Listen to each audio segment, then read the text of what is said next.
You know what I always pack for a hike? Rope. It's one of the most important things in the backpack. Today I'll show you the ropes I actually use on my hikes. I'll tell you about all the details and nuances. We will go through where and in what situations you will need which type of rope. I'll tell you about thick rope and thin rope, about threads, paracord, microcord, and I also show you the perfect rope option for setting up and tensioning tarps. In short, you watch this one video and get complete information about ropes for hiking. Let's go! Let's start with thick dynamic rope for mountaineering. This is a specialized rope specifically for mountains. Now I'll show you how it works. I'll secure it between two trees and using a police post tension it to the max. You can see the distance between the trees is just over 2 meters. And right now, even I apply force, the rope stretches, and quite significantly at that. This rope is needed specifically by climbers. Here's why. Dynamic ropes are specially designed to stretch, to absorb impact energy during falls.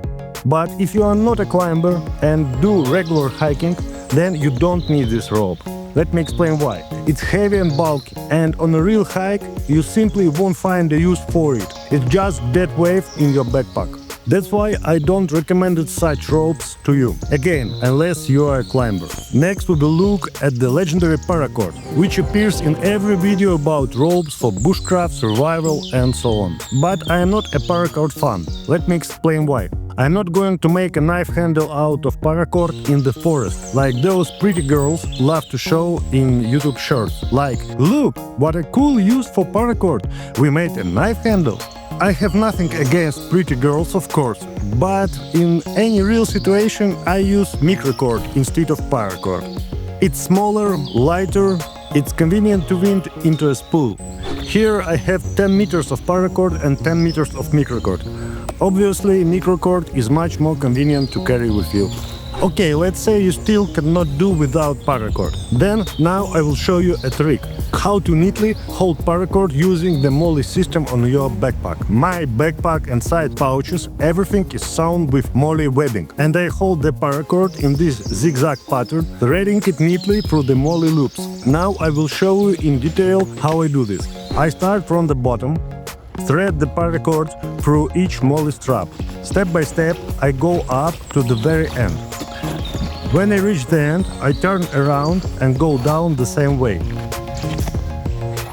And this way I get a zigzag, up, down, up, down. These side cords are not related to our discussion. They are used as compression rope to reduce the pouch volume during transport or when it's empty. Let's continue talking about the rope I use with my backpack. Here on the top flap there is also a MOLLE system. I love this backpack. Here I have several carabiners hanging and I use shock cord. I highly recommend it. Super convenient rope. I use it when I need to attach something, for example a wet t-shirt or towel. So instead of waiting for it to dry, I just attach it to the top of the backpack with shock cord and keep moving. Here the backpack has two special loops, also made from shock cord. They are needed for attaching trekking poles or ice axes. Shock cord comes in different thicknesses. Choose that works for you, but I recommend it to everyone. Very handy thing on a hike. You can also use it to secure things in a kayak or in a car. Well, in general it has tons of applications, and its main feature is that it stretches like rubber. Of course, shock cord can be secured to the MOLLE system in exactly the same way as we did with paracord, that's clear. You can also use shock cord to create additional attachment points for some bulky equipment or gear. And most importantly, if it's good quality, then it stretches well and returns back to its original position. The next very important point that many forget about, this is thread and needle. Whatever happens, wherever you go, always take thread and needles with you, so you can mend your equipment. Believe me, one of the worst things is if your backpack strap tears off during a hike and you have nothing to sew it back with. I always take this spool with fishing line and 2 needles with me. What kind of line do I have? This is regular fishing line that can handle up to 14 kilograms of breaking load. It's perfect for mending in field conditions. The next super important thing. You need to have small pliers with you. Many use Leatherman multi-tools. I think there is no point in carrying a big multi-tool, so I use this small Chinese multi-tool. See, it's tiny, but it has both pliers and scissors.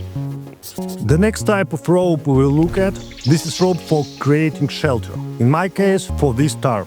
I already made a video, you can watch it on the channel, about how to set up camp properly. That is where I use this rope. This type of rope is called Dyneema. I consider this is the most high-tech rope available on the market right now. Its main feature is that it doesn't stretch at all. As you can see, here I have tensioned this rope and secured the tarp to it. Now I will set up the tarp completely, as it needs to be done. And you can see, even then I apply force, the rope doesn't stretch at all, which is very important when you are setting up a tarp.